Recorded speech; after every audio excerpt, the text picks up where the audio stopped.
In this day and age, we often hear everybody talking about how the government spends tax money in order to increase the country's economic growth. This hot topic is called government expenditure, or also known as government spending. But what is actually the true definition of a government expenditure? So, let me explain. Government spending is when a government spends money towards the supply of goods and services that are not provided by the private sector but are very crucial for the nation's welfare. Government spending goes to the nation's defense, infrastructure, healthcare, and welfare benefits. Furthermore, governments subsidize start-up industries or industries that cannot propel their operations with funding by the private sector, such as transportation or agriculture. Government expenditure can be divided into two main categories, which are the developing expenditure and the operating expenditure. First, let's have a look at both the developing expenditures and operating expenditures before digging deeper into specific sectors. The developmental expenditure refers to the expenditure of the government which helps in economic expansion by increasing production and real income of the country. To make things simple, any expenditure incurred on education, transportation, healthcare, social welfare, scientific research, and etc. are treated as development expenditure, while operating expenditure can be defined as the cost incurred by a business for its operational activities. In other words, operating expenses are the costs that a company must make to perform its operational activities. Now, after understanding the basics, let's move on to our topic. Our group chose the topic Malaysia's government expenditures in the transportation sector from the year 2011 up to the year 2022. We agreed to settle on the transportation sector, which is a subcategory of the developing expenditure, mainly because public transport is very important for the people in Malaysia, especially for those who live in the city. Fun fact!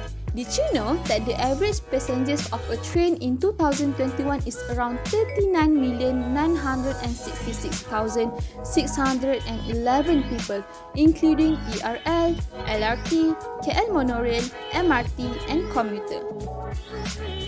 To continue, let's talk about the problems and issues about Malaysia's transportation sector.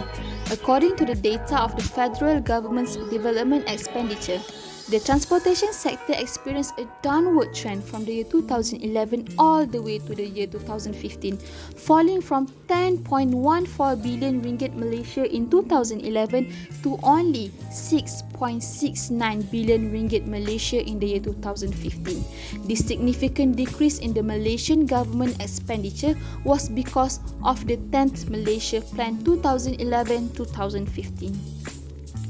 In the 10th plan, the government placed a strong emphasis on the development of the transportation infrastructure, namely road, airport, port and rail to serve the needs of the people and the industries. This plan made the government increase more than 17% of the expenditure for the country's transportation sector in the year 2011 compared to the year 2010. Unfortunately, as the year 2015 approaches, the government provides less and less of the expenditure and focus more on other sectors such as trade and industries, education and training, health and agricultural and rural development. Furthermore, there was a continuous increase from the year 2016 to the year of 2018, but the opposite happened in the remaining 2 years. The positive upward trend was due to the 11th Malaysia Plan. In the year 2016, the Malaysian government realized that the transportation infrastructure was lacking behind other developing countries and decided to continue with the 11th Malaysia Plan. This plan lists out the government's latest 5-year development strategy covering the year of 2016 to the year 2020. It is also the final 5-year plan leading up to Wawasan 2020, the year by which the government's vision to make Malaysia a high-income, knowledge-based economy is meant to be realized.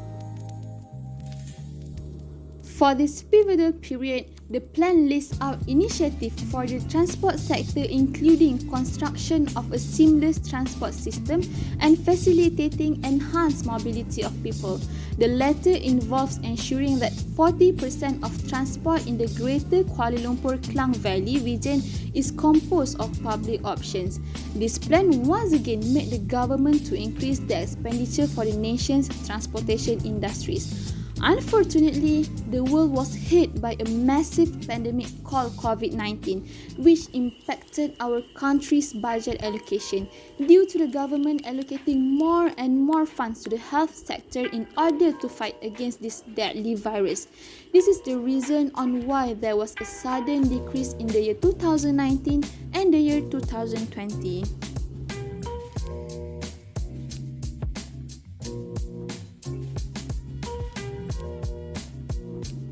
For all the problems mentioned just now, Malaysia's government had an initiative to solve these issues. This can be seen when we analyze the trend from 2011 up to 2020. We can see that the negative trend is purposely planned by the government. This is mainly because there are some years where the government makes a huge increment in the transportation expenditure, which is in 2011, 2016 up to 2018, and estimated increase in 2021 and 2022, while the other years, the transportation expenditure is experiencing a negative rate of change.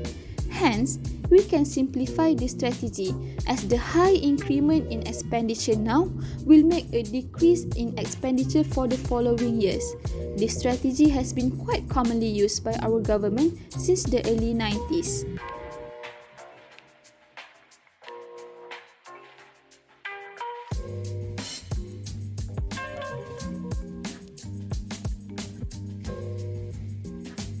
For the initiative, we can conclude that the reason for this planning is because most transport expenditures are involved with long-term projects. It can be considered as long-term projects since the negative trend always started after the high increases in those expenditure. Logically, the government does not need to increase the transport expenditure all the time, as they can use lower transport expenditure, mainly focusing on improving the public transport such as the roads, which does not cost a lot compared to a big long-term project such as Pan Borneo Highway. Finally, let's move on to the challenges that the Malaysia's government faced when dealing with the transportation sector. We will divide the challenges into two main questions.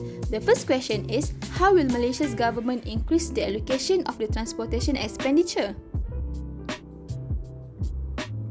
To answer this question, the government needs to revise the other expenditure sector.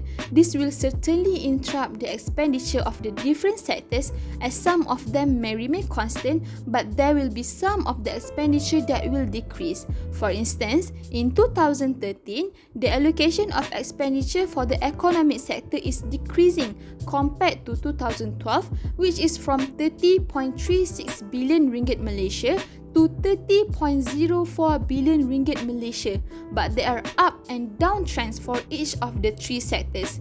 If the government alternates the project for transportation almost equivalent for every year, the amount of agriculture and rural development in 2013 will have a high probability tendency to decrease, as the budget that had been allocated for the transportation in that particular year increase.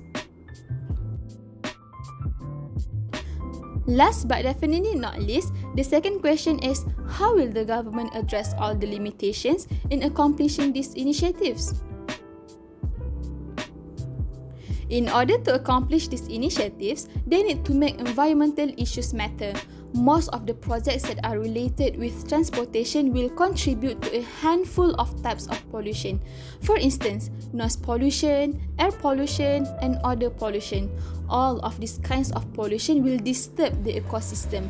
Noise pollution that happens when any projects, especially if it's related to a mega construction, will often be irritating to all of the people in the surrounding area. To address this, The government must use low-noise machinery, placing a barrier between the construction site and the surrounding area, and also operating noisy machinery during times when fewer people are around in order to minimize these environmental issues.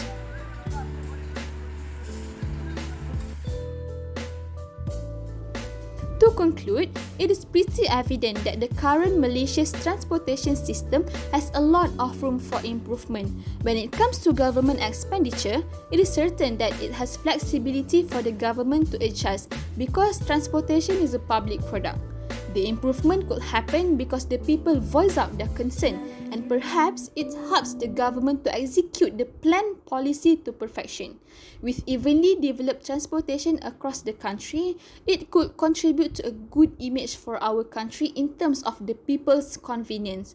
That's all from us. Thank you.